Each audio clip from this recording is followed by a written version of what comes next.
ہے نا کہ کہا کہ فلاں اسکالر ہے وہ اس کا فیصلہ کرے گا.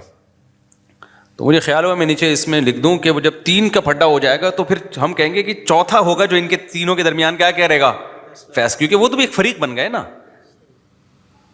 یہ بالکل ایسا ہی ہے جیسے ہم یہ کہتے ہیں کہ یہ لوگ کہتے ہیں نا یہ اتنے سارے فرقے آپس میں لڑ رہے ہیں تو اس لیے یہ سب کیا ہیں غلط ہیں. تو جب آپ نے کہا یہ سب غلط ہیں تو آپ بھی تو لڑ رہے ہیں کہ نہیں لڑ رہے؟ نہیں, یہی بات میرا خیال ہے, کیونکہ یہ سب آپس میں ایک دوسرے کو غلط کہہ رہے تھے.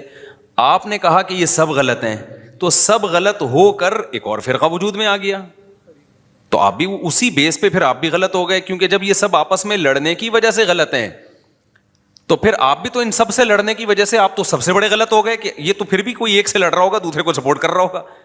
اور اگر سارے آپس میں لڑ رہے ہیں تو آپ بھی تو ان سب سے لڑ رہے ہو اور یہ سب آپ سے بھی لڑ رہے ہیں, تو وہی جنگ جس کی وجہ سے یہ غلط تھے اسی جنگ میں آپ بھی کیا ہو گئے ہو.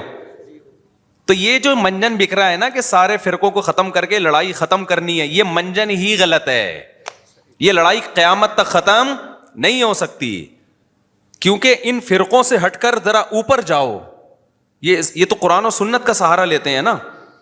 بالکل جو منجن آج کل مسلم اسکالرز منجن بیچ رہے ہیں کہ یہ سارے فرقے چونکہ آپس میں لڑ رہے ہیں اور میں نیوٹرل ہوں, اللہ کی قسم یہی منجن ایتھیسٹ اور ملحد لوگ بیچتے ہیں کہ دیکھو سب خدا کو مانتے ہیں, ہندو بھگوان کہتا ہے اس خدا کو, مسلم اللہ کہتے ہیں اور انگریز گاڈ کہتے ہیں.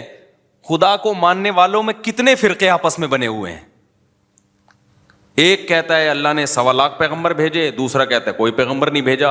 ایک کہتا ہے کہ جی اتنے بھگوان ہیں, ایک کہتا ہے اتنے بھگوان ہیں. تو خدا کو ماننے والے لوگوں میں اتنے فرقے ہیں, یہ کسی ایک بات پہ جمع کیوں نہیں ہوتے؟ تو جب تک یہ کسی ایک بات پہ جمع نہیں ہوتے یہ سارے کیا ہیں غلط ہے. تو یہ ایتھیس لوگ وہی نعرہ لگاتے ہیں جو مسلم اسکالرز مسلمانوں کو تانا دے کے اپنے آپ کو صحیح قرار دینے کی کوشش کرتے ہیں. ایک ملحد کی تقریر میں نے خود سنی ہے, میں نام نہیں لوں گا. اس نے کہا دیکھو یہ ہندو اور